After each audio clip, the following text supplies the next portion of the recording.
ॐ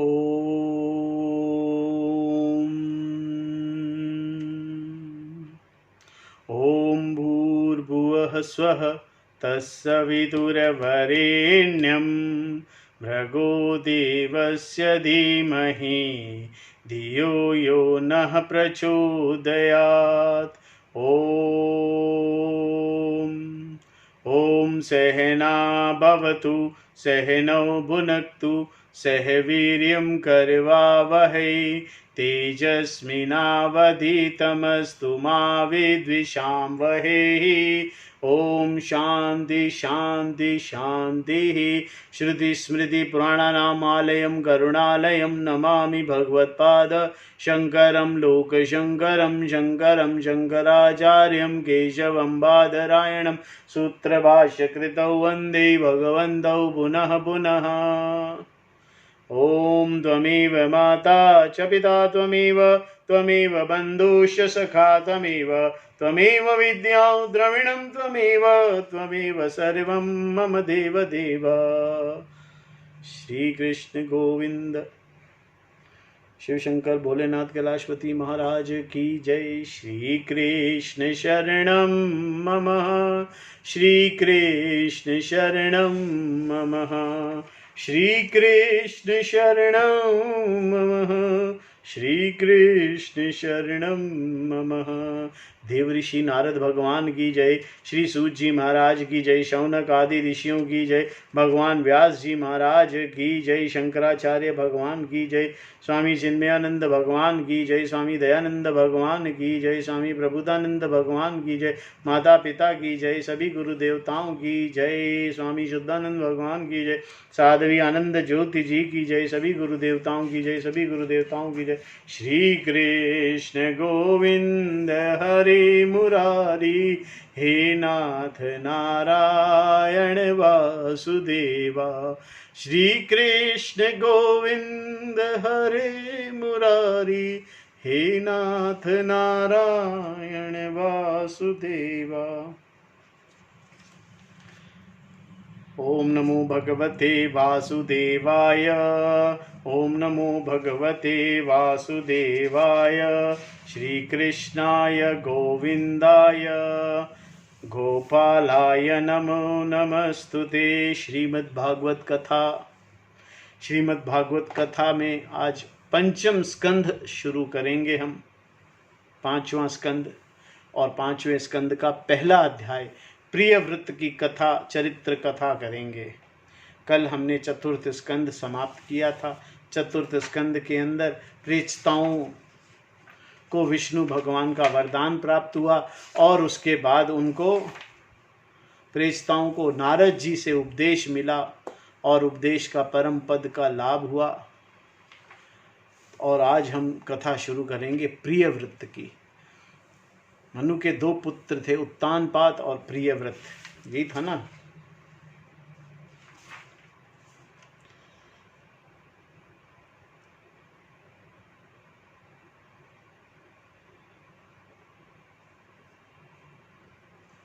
स्वयंभू मनु के पुत्र थे। उत्तानपाद के वंश का वर्णन हुआ। अब प्रियव्रत के वंश का विवरण भी चलेगा।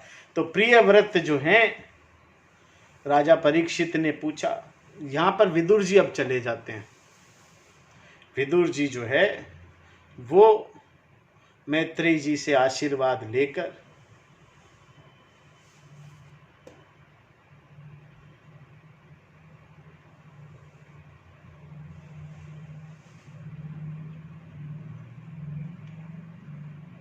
मैत्रेय जी के ऊपर योग वचन कहकर प्रणाम कर विदुर जी उनसे आज्ञा ली और फिर शांत चित्त होकर अपने बंधुजनों से मिलने के लिए हस्तिनापुर की ओर प्रस्थान करते हैं। अब राजा परीक्षित प्रश्न करेंगे सीधा शुक्रदेव भगवान से। श्री शुक्रदेव जो व्यास जी के पुत्र हैं। राजा परीक्षित ने पूछा, मुने महाराज प्रियव्रत तो बड़े भागवत भक्त और आत्माराम थे। उनकी गृहस्थ आश्रम में कैसे रुचि हुई जिसमें फंसने का कारण मनुष्य अपने स्वरूप की विस्मृति होती है और वे कर्म बंधनों में बंध जाता है। विप्रवर निश्चय ही ऐसे निसंग महापुरुषों का इस प्रकार गृहस्थ आश्रम में अभिनिवेश होना उचित नहीं है। इससे किसी प्रकार का संदेह नहीं है कि जिनका चित्त पुण्यकृति श्री हरि के चरणों की शीतल छाया का आश्रय लेकर शांत हो गया है, उन महापुरुषों की कुटुंब आदि में कभी आसक्ति नहीं हो सकती। ब्राह्मण, मुझे इस बात का बड़ा संदेह है कि महाराज प्रियव्रत ने तो स्त्री, घर और पुत्रादि से आसक्त रहकर किसी भी प्रकार सिद्धि प्राप्त कर ली थी, और क्यों कर उन्हें भगवान श्री कृष्ण में अविचल भक्ति हुई। भगवान सुखदेव कहते हैं, राजन, तुम्हारा कथन बहुत ठीक है। जिनका चित्त पवित्र कृति श्री हरि के परम मधुर चरण कमल मकरंद में रस में सरोबार हो गया है, वह किसी विघ्न बाधा के कारण रुकावट आ जाने पर भी भागवत भक्त परमहंसों के प्रिय श्री वासुदेव भगवान श्री कृष्ण रूपी परम कल्याण मार्ग को प्राय छोड़ते नहीं हैं। राजन, राजकुमार प्रियव्रत बड़े भागवत भक्त थे। श्री नारद जी के चरणों की सेवा करने से उन्हें सहज में ही परमार्थ तत्व का बोध हो गया था। वे ब्रह्म सत्र की दीक्षा निरंतर ब्रह्म अभ्यास में जीवन बिताने का नियम लेने वाले ही थे कि उसी समय उनके पिता स्वयंभू मनु ने उन्हें पृथ्वी पालन के लिए शास्त्र में बताए हुए सभी श्रेष्ठ गुणों से पूर्णतया संपन्न देख राज्य शासन के लिए आज्ञा दी। परंतु प्रियव्रत अखंड समाधि योग के द्वारा अपनी सारी इंद्रियों और क्रियाओं को भगवान वासुदेव के चरणों में ही समर्पण कर चुके थे। अतः पिताजी की आज्ञा किस प्रकार उल्लंघन करने योग्य न होने पर भी यह सोचकर कि राज अधिकार पाकर मेरा आत्मस्वरूप स्त्री पुत्र आदि असत प्रपंचों से आच्छेदित हो जाएगा, राज्य और कुटुंबी की चिंता में फंसकर मैं परमार्थ तत्व को प्राय भूल जाऊंगा, उन्होंने उसे स्वीकार नहीं किया। आदि देव स्वयंभू भगवान ब्रह्मा जी को निरंतर इस गुणमय प्रपंच की वृद्धि का ही विचार रहता है। वे सारे संसार के जीवों का अभिप्राय जानते रहते हैं। जब उन्होंने प्रियव्रत की ऐसी प्रवृत्ति देखी, तब वह मूर्तिमान चारों वेद और मरीचि आदि पार्षदों के साथ लिए अपने लोक से उतरे। आकाश में जहां तहां विमानों पर चढ़े हुए इंद्र आदि प्रधान देवताओं ने उनका पूजन किया तथा मार्ग में टोलियां बांधकर आए हुए सिद्ध गंधर्व साध्य चरण और मुनिजन ने सत्वन किया। इस प्रकार जगह जगह आदर सम्मान पाते हुए वे साक्षात नक्षत्र नाथ चंद्रमा के समान गंधमाद आदि घाटी को प्रकाशित करते हुए प्रियव्रत के पास पहुँचे। प्रियव्रत को आत्मविद्या का उपदेश देने के लिए वहाँ नारद जी भी आए हुए थे। ब्रह्मा जी के वहाँ पहुँचने पर उनके वाहन हंस को देखकर देवऋषि नारद जान गए कि हमारे पिता भगवान ब्रह्मा जी पधारे हैं। अतः वे स्वयंभू मनु और प्रियव्रत के सहित तुरंत खड़े हो गए और सबने उनको हाथ जोड़कर प्रणाम किया। परीक्षित, नारद जी ने उनकी अनेक प्रकार से पूजा की और सुमधुर वचनों से उनके गुणों और अवतार की उत्कृष्टता का वर्णन किया। तब आदि पुरुष भगवान ब्रह्मा जी ने प्रियव्रत और मंद मुस्कान युक्त दया दृष्टि से देखते हुए इस प्रकार कहा। श्री ब्रह्मा जी ने कहा, बेटा, मैं तुमसे सत्य सिद्धांत की बात कहता हूँ, ध्यान देकर सुनो। तुम्हें अप्रमेय श्री हरि की प्राप्ति किस प्रकार की दोष दृष्टि नहीं रखनी चाहिए। तुम्हें क्या हम महादेव जी, तुम्हारे पिता स्वयंभू मनु और तुम्हारे गुरु यह महर्षि नारद भी विवश होकर उन्हीं की आज्ञा का पालन करते हैं। उनके विधान को कोई भी देहधारी न तो तप विद्या योग बल या बुद्धि बल, न अर्थ या धर्म की शक्ति से और न स्वयं या किसी दूसरे की सहायता से ही टाल सकता है। प्रियवर, उसी अव्यक्त ईश्वर के दिए हुए इस शरीर को सब जीव जन्म मरण शोक मोह भय और सुख दुख का भोग करने तथा कर्म करने के लिए सदा धारण करते हैं। वत्स, जिस प्रकार रस्सी से नथा हुआ पशु मनुष्य का बोझा ढोता है, उसी प्रकार परमात्मा की वेदवाणी रूप बड़ी रस्सी से सत्व आदि गुण, सात्विक आदि कर्म और उनके ब्राह्मण आदि वाक्यों को मजबूत डोरी से जकड़े हुए हम सब लोग उन्हीं के इच्छा अनुसार कर्म में लगे रहते हैं और उसके द्वारा उनकी पूजा करते रहते हैं। हमारे गुण और कर्मों के अनुसार प्रभु ने हमें जिस योनि में डाल दिया है, उसी को स्वीकार करके वे जैसी व्यवस्था करते हैं, उसी के अनुसार हम सुख या दुख भोगते हैं। हमें उनकी इच्छा का उसी प्रकार अनुसरण करना पड़ता है जैसे किसी अंधे की आंख वाले पुरुष का। मुक्त पुरुष भी प्रारब्ध का भोग करता हुआ भगवान की इच्छा के अनुसार अपने शरीर को धारण करता ही है। ठीक वैसे ही जैसे मनुष्य निद्रा टूट जाने पर भी स्वप्न में अनुभव किए हुए पदार्थों का स्मरण होता है, वे अवस्था भी उसको अभिमान नहीं होता और विषय वासना जिन संस्कारों के कारण दूसरा जन्म होता है उन्हें वह स्वीकार नहीं करता। जो पुरुष इंद्रियों के वशीभूत है वह वन वन में विचरण करता रहे तो भी उसे जन्म मरण का भय बना ही रहता है, क्योंकि बिना जीते हुए मन और इंद्रिय रूपी उसके 6 शत्रु कभी उसका पीछा नहीं छोड़ते। जो बुद्धिमान पुरुष इंद्रियों को जीतकर अपनी आत्मा में ही रमण करता है उसका गृहस्थ आश्रम भी क्या बिगाड़ सकता है। जिसे इन 6 शत्रुओं को जीतने की इच्छा हो वह पहले घर में रहकर अपने अत्यंत निरोध करते हुए उन्हें वश में करने का प्रयत्न करे। किले में सुरक्षित रहकर लड़ने वाला राजा अपने प्रबल शत्रुओं को भी जीत लेता है, फिर भी इन शत्रुओं का बल अत्यंत क्षीण हो जाए तब विद्वान पुरुष इच्छा अनुसार विचर सकता है। तुम यद्यपि श्री कमलनाथ भगवान के चरण कमल की कली रूप किले से आश्रित रहकर इन 6 शत्रुओं को जीत चुके हो तो भी पहले उन पूर्ण पुरुष के दिए हुए भोगों को भोगो, इसके बाद निसंग होकर अपने आत्म स्वरूप में स्थित हो जाना। श्री सुखदेव भगवान कहते हैं, जब त्रिलोकी के गुरु ब्रह्मा जी ने इस प्रकार कहा तब परम भागवत प्रियव्रत के छोटे होने के कारण नम्रता से सिर झुका लिया और जो आज्ञा ऐसा कहकर बड़े आदर पूर्वक उनके आदेश को शिरोधार्य किया। ब्रह्मा जी ने यहाँ प्रियव्रत को आदेश दिया कि भाई तुम्हें पूर्ण ज्ञान है पर फिर भी गृहस्थाश्रम और अपने कर्मों को करो, क्योंकि कर्मों के करने से अंतःकरण की शुद्धि होती है और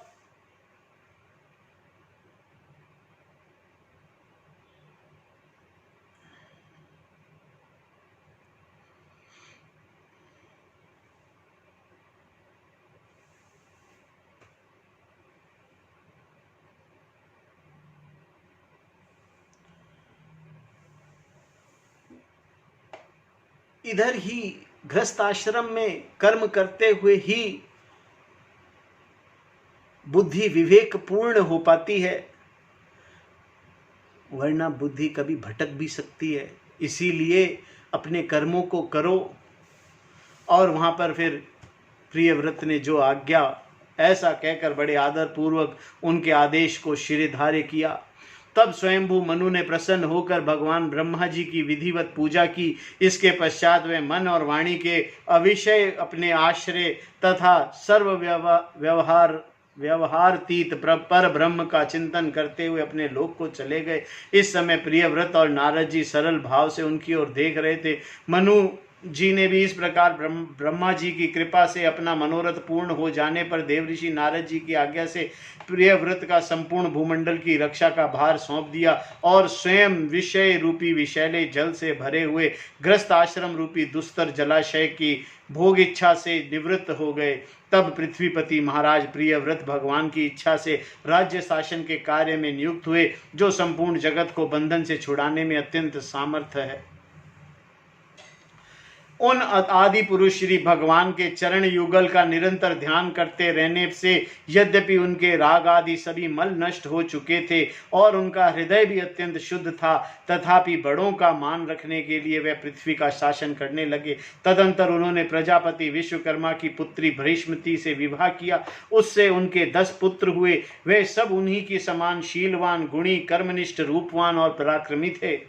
उनसे छोटी ऊर्जस्वती नाम की एक कन्या भी हुई। पुत्रों के नाम अग्निर्ध, इदमजिव, यज्ञबाहु, महावीर, हिरण्यरेता, धृतपृष्ठ, सेवन, मध्य, मेघातिथि, वितिहोत्र और कवि थे। ये सब नाम अग्नि के भी हैं। इनमें कवि, महावीर और सवन यह तीन नैष्ठिक ब्रह्मचारी हुए। इन्होंने बाल्यावस्था में आत्मविद्या का अभ्यास करते हुए अंत में संन्यास आश्रम को ही स्वीकार किया।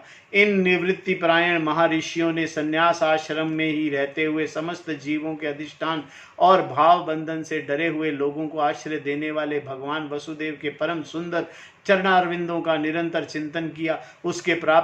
उससे प्राप्त हुए अखंड एवं श्रेष्ठ भक्ति योग से उनका अंतकरण सर्वदा शुद्ध हो गया और उससे श्री भगवान की आविर्भाव हुआ। आत्मा की संपूर्ण जीवों के आत्मभूत प्रज्ञा आत्मा एक ही भाव से स्थित हो गई। महाराज प्रियव्रत की दूसरी भार्या से उत्तम, तामस और रेवत यह तीन पुत्र उत्पन्न हुए जो अपने नाम वाले मनवंतरों के अधिपति हुए। इस प्रकार कवि आदि तीन पुत्रों के निवृत्त प्रायण हो जाने पर राजा प्रियव्रत ने 11 अबुर्ध वर्षों तक पृथ्वी पर शासन किया। जिस समय वह अपनी अखंड पुरुषार्थमयी और वीर्यशालिनी भुजाओं से धनुष की डोरी खींचकर टंकार करते थे, उस समय डर के मारे सभी धर्मद्रोही न जाने कहाँ छिप जाते थे। प्राण प्रिया बृहस्पति के दिन दिन बढ़ने वाले अमोद प्रमोद और अभ्युत्थानित क्रीड़ाओं के कारण तथा उसके स्त्री जनित हाव भाव लज्जा से संकोचित मंदा से युक्त चितवन से मन को भाने वाले विनोद आदि से महामाना प्रियव्रत विवेकहीन व्यक्ति की भांति आत्मविस्मृत से होकर सब भोगों को भोगने लगे, किंतु वास्तव में उन्होंने आसक्त नहीं थे। एक बार इन्होंने जब यह देखा कि भगवान सूर्य सुमेरु की परिक्रमा करते हुए लोकाकुल पर्यंत पृथ्वी के जितने भाग को आलोकित करते हैं उनमें आधे में ही प्रकाश रहता है और आधे में अंधकार छाया रहता है, तो उन्होंने इसे पसंद नहीं किया। तब उन्होंने यह संकल्प लेकर कि मैं रात को भी दिन बना दूंगा, सूर्य के समान ही वेगवान एक ज्योतिर्मय रथ पर चढ़कर द्वितीय सूर्य की भांति उनके पीछे पीछे पृथ्वी की 7 परिक्रमाएं कर डाली। भगवान की उपासना से इनके अलौकिक प्रभाव बहुत बढ़ गया था। उस समय इनके रथ के पहिए जो लीकें बनी वे ही 7 समुद्र हुए। इनसे पृथ्वी में 7 द्वीप हुए। इनके नाम कर्मशः जम्बू, पलक्ष, शालिमली, कुशा, क्रौंच, शाक और पुष्कर द्वीप है। इनमें से पहले पहले की अपेक्षा आगे आगे के द्वीपों का परिमाण दूना है और समुद्र के बाहरी भाग में पृथ्वी के चारों ओर फैले हुए हैं। 7 समुद्र कर्मशः खारे जल, ईख के रस, मदिरा, घी, दूध, मट्ठे और मीठे जल से भरे हुए हैं। यह 7 द्वीपों की खाइयों के समान है और परिमाण में अपने भीतर वाले द्वीपों के बराबर हैं। इनमें से एक एक कर्मशः अलग अलग 7 द्वीपों के बाहर से घेर कर स्थित है। भरिष्मती पति महाराज प्रियव्रत ने अपने आगुंतक पुत्र अग्निर्ध, इधमजीव, यज्ञबाहु, हिरण्यरेता, घृतपृष्ठ, मेघतीत और वितिहोत्र से कर्मशः एक एक को उक्त जम्बू आदि द्वीपों में से एक एक का राजा बनाया। उन्होंने अपनी कन्या ऊर्जस्वती का विवाह शुक्राचार्य जी से किया। उसी से शुक्र कन्या देवयानी का जन्म हुआ। राजन, जिन्होंने भगवत चरण अरविंदों के रज से प्रभाव से शरीर की भूख प्यास, शोक, मोह और जरा मृत्यु, शरीर के भूख प्यास, शोक, मोह और जरा मृत्यु 6 गुणों के अथवा मन के सहित 6 इंद्रियों को जीत लिया। उन भागवत भक्तों का ऐसा पुरुषार्थ होना कोई आश्चर्य की बात नहीं है, क्योंकि वर्ण बहिष्कृत चांडाल आदि नीच योनि का पुरुष भी भगवान के नाम का केवल एक बार उच्चारण करने से तत्काल संसार बंधन से मुक्त हो जाता है। इस प्रकार अतुलनीय बल पराक्रम से युक्त महाराज प्रियव्रत एक बार अपने देवऋषि नारद के चरणों की शरण में जाकर भी पुनः देववश प्राप्त हुए प्रपंच में फंस जाने से अशांत सा देखे मन ही मन विरक्त होकर इस प्रकार कहने लगे, अहो बड़ा बुरा हुआ, मेरी विषय लोलुप इंद्रियों ने मुझे इस अविद्या जनित विषम विष रूप अंधकूप में गिरा दिया। बस बस बहुत हो लिया। हाय, मैं तो स्त्री का क्रीड़ा मृग सा ही बन गया हूँ। उसने मुझे बंदर की भांति नचाया। मुझे धिक्कार है, धिक्कार है। पहले तो आप वासनाओं में गिर जाओ, खुद वासनाओं के पीछे पीछे भागो, फिर वासनाएं आपको नचाती हैं।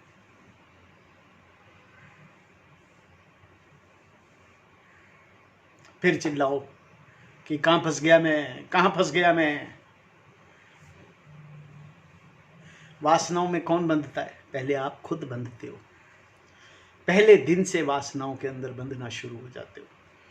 पहले धन कमाने की वासना, खूब धन, बड़ा घर, गाड़ी, बड़े बड़े सामान, बढ़िया बढ़िया सामान, टीवी, फ्रिज, ये वो सब सब सब सब तरह के सुख भोगने के सामान चाहिए। फिर स्त्री चाहिए, शादी करनी है, फिर बच्चे पैदा करने हैं। इन वासनाओं के अंदर घुस जाओ और फिर चिल्लाओ कि पहले तो ये वासनाओं के पीछे मैं नाचता था, मैं भागा, और अब ये वासनाएं मुझे नचा रही हैं। वासनाएं बहुत बुरी तरह नचाती है आदमी को भाई साहब। कोई साधन नहीं है बचने का। फिर जब वासनाएं नचाना शुरू कर दी, पहले तो आप शराब को पीते हो और फिर शराब आपको पीती है। ये एक बहुत बड़ा वाक्य है, ध्यान रखिए। इसी तरह से पहले आप वासनाओं के पीछे होते हो और फिर वासनाएं आपको नचाती हैं, और जब वो नचाती है तो वो छोड़ती नहीं है। छूटना बहुत मुश्किल है। सिर्फ ब्रह्म ज्ञान ही छुड़ा सकता है। वासनाओं का नाश ब्रह्म ज्ञान के द्वारा ही हो सकता है, दूसरा कोई साधन नहीं है।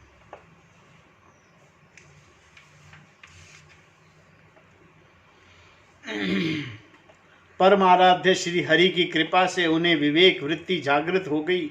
उन्होंने यह सारी पृथ्वी यथा योग्य अपने आगुंतक पुत्रों को बांट दी, और जिसके साथ उन्हें तरह तरह के भोग भोगे थे, उसे अपनी राजरानी को साम्राज्य लक्ष्मी के सहित मृत देह के समान छोड़ दिया, और हृदय में वैराग्य धारण कर भगवान की लीलाओं का चिंतन करते हुए उसे प्रभाव से श्री नारद जी के बतलाए हुए मार्ग का पुनः अनुसरण करने लगे।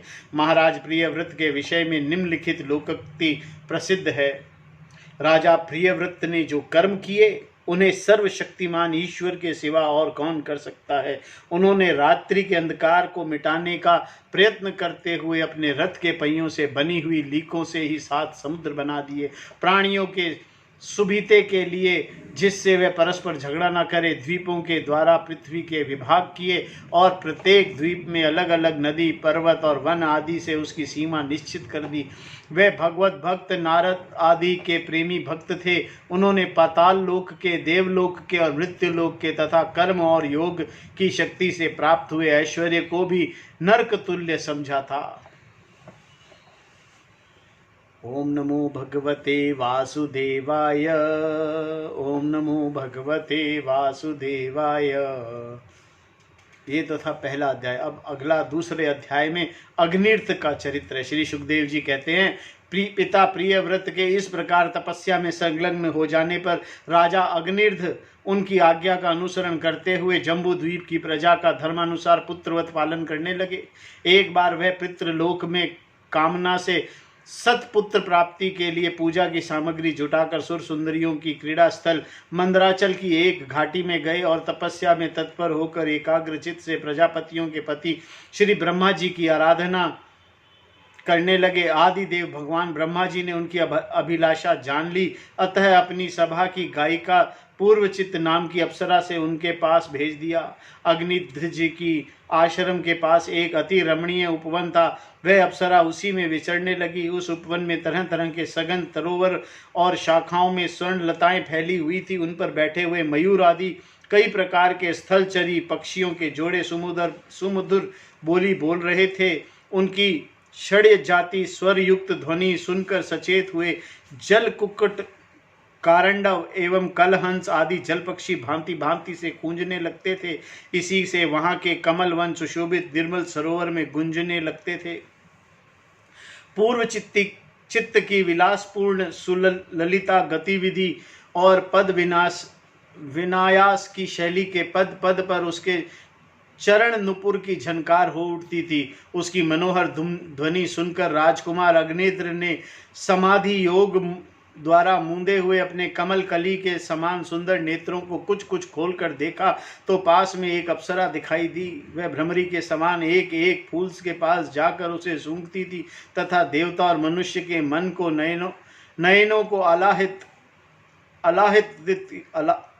आह्लादित करने वाली अपनी विलासपूर्ण गति, क्रीड़ा, चापल्य, लज्जा एवं विनय युक्त चितवन, सुमधुर वाणी तथा मनोहर अंग व्ययों से पुरुषों के हृदय में कामदेव के प्रवेश के लिए द्वार सा बना देती थी। जब वह हंस हंस कर बोलने लगती तब ऐसा प्रतीत होता मानो उसके मुख से अमृतमय मादक मधु झर रहा है। उसके निश्वास के गंध से मदांध होकर भौरे उसके मुख कमल को घेर लेते हैं।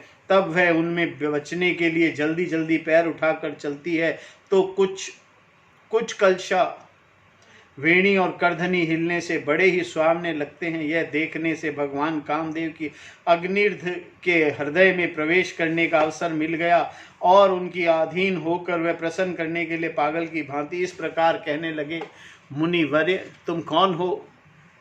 इस पर्वत पर तुम क्या करना चाहते हो? तुम परम पुरुष श्री नारायण की कोई माया तो नहीं हो? बाहों के ऊपर संकेत करके सखे तुमने बिना डोरी के 2 धनुष क्यों धारण कर रखे हैं? क्या इनसे तुम्हारा कोई अपना प्रयोजन है अथवा संसार परायण में मुझ जैसे मतवाले मृगों का शिकार करना चाहती हो? कटाक्षों के लक्ष्य करके तुम्हारे यह 2 बाण तो बड़े सुंदर और पैने हैं। ओहो, इसमें कमल दल के पंख देखने में बड़े शांत हैं और यह भी पंखहीन।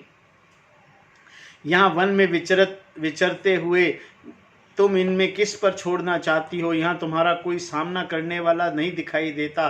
तुम्हारा यह पराक्रम हम जैसे जड़ बुद्धियों के लिए कल्याणकारी हो। भौरों की ओर देखकर भगवान तुम्हारे चारों ओर जो ये शिष्यगण अध्ययन कर रहे हैं वह तो निरंतर रस युक्त समगान करते हुए मानो भगवान की स्तुति कर रहे हों और ऋषिगण जैसे वेद की शाखाओं का अनुसरण करते हैं उसी प्रकार यह तुम्हारी चोटी से झड़े हुए पुष्पों का सेवन कर रहे हैं। नुपुरों के शब्दों की और संकेत करके ब्राह्मण तुम्हारे चरण रूप पिंजड़े में जो तीतर बंद हैं उनका शब्द तो सुनाई देता है परंतु रूप देखने में नहीं आता। करधनी सहित पीली साड़ी में अंग की कांति की उत्प्रेक्ष कर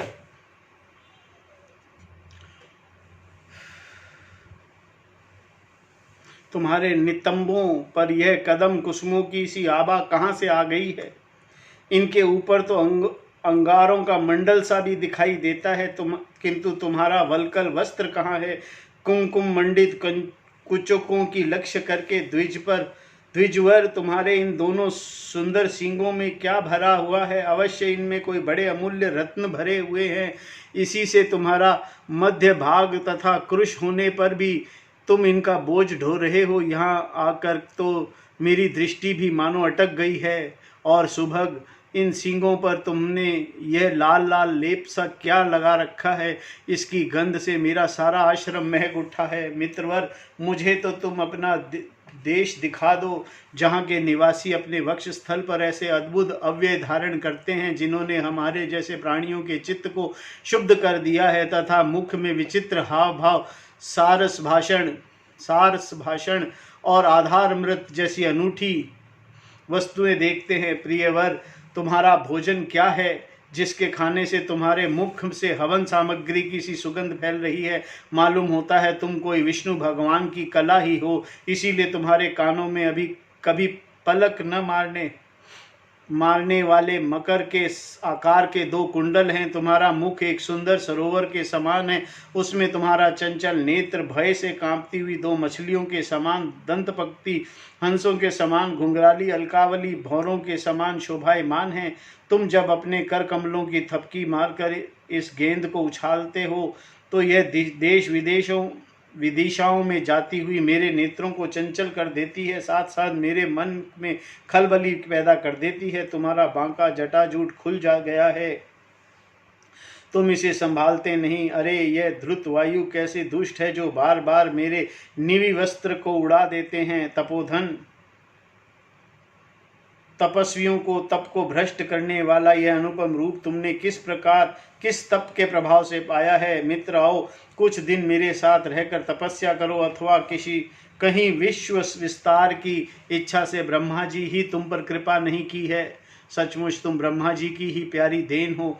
अब मैं तुम्हें नहीं छोड़ सकता। तुमसे तो मेरे मन और नयन ऐसे उलझ गए हैं कि अन्यत्र जाना ही नहीं चाहते। सुंदर सींगों वाली, तुम्हारा जहाँ मन हो मुझे भी वहीं ले चलो। मैं तो तुम्हारे अनुचर हूँ और तुम्हारी यह मंगलमयी सखियाँ भी हमारे ही साथ चले।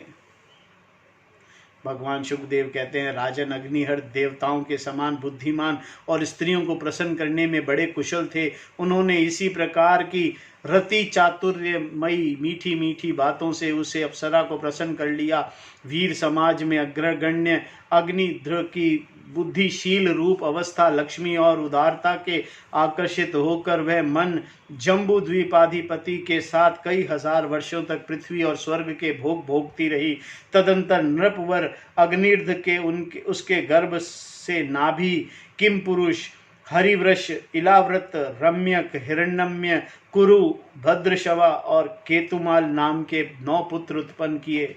इस प्रकार 9 वर्षों के प्रति वर्ष एक एक के कर्म से 9 पुत्र उत्पन्न कर पूर्वचित उन्हें राजभवन में ही छोड़कर फिर ब्रह्मा जी की सेवा में उपस्थित हो गई। यह अग्निध्र के पुत्र माता के अनुग्रह से स्वभाव से ही सुडैल और सबल शरीर वाले थे।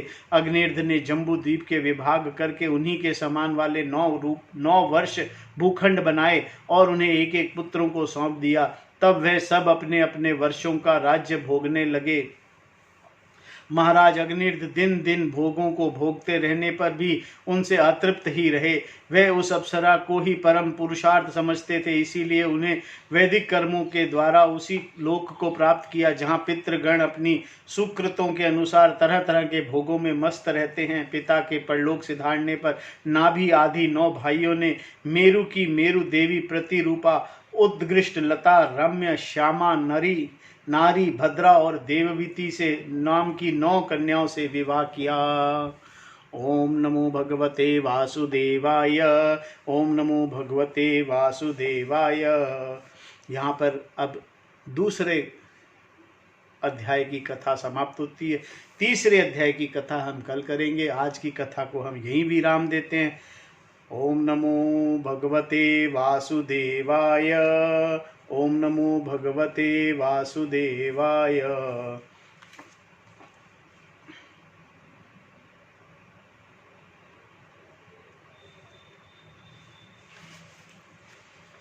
आरती अति पावन पुराण की, धर्म भक्ति विज्ञान खान की। आरती अति पावन पुराण की, धर्म भक्ति विज्ञान खान की। महापुराण भागवत निर्मल शुक मुख विगलित निगम कल्प फल परिमानंद सुदारसमय कल लीलारति रस रस निधान की। आरती अति पावन पुराण की, धर्म भक्ति विज्ञान खान की। कलिमल मथनि त्रिताप निवारिणी, जन्म मृत्युमय भव भयहारिणी। सेवत सतत सकल सुखकारिणी, सौमौषधि हरिचरित्र गान की। आरती अति पावन पुराण की, धर्म भक्ति विज्ञान खान की। विषय विलास विमोह विनाशिनी, विमल विराग विवेक विकाशिनी। भगवत तत्व रहस्य प्रकाशिनी, परम ज्योति परमात्म ज्ञान की। आरती अति पावन पुराण की, धर्म भक्ति विज्ञान खान की। परमहंस मुनि मन उल्लासिनी, रसिक हृदय रस रास विलासिनी। भुक्ति मुक्ति रति प्रेम सुदासिनी, कथा अकिंचन प्रिय सुजान की। आरती अति पावन पुराण की, धर्म भक्ति विज्ञान खान की। आरती अति पावन पुराण की, धर्म भक्ति विज्ञान खान की। ओम नमो भगवते वासुदेवाय। ओम नमो भगवते वासुदेवाय। ओम पूर्णमदः पूर्णमिदं पूर्णात् पूर्णमुदच्यते पूर्णस्य पूर्णमादाय पूर्णमेवावशिष्यते। ओम शांति शांति शांति। हरि ओम तत्सत्।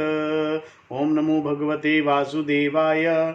श्रीमन्नारायण नारायण नारायण भजमन्नारायण नारायण नारायण श्रीमन्नारायण नारायण नारायण भजमन्नारायण नारायण नारायण श्रीमन्नारायण नारायण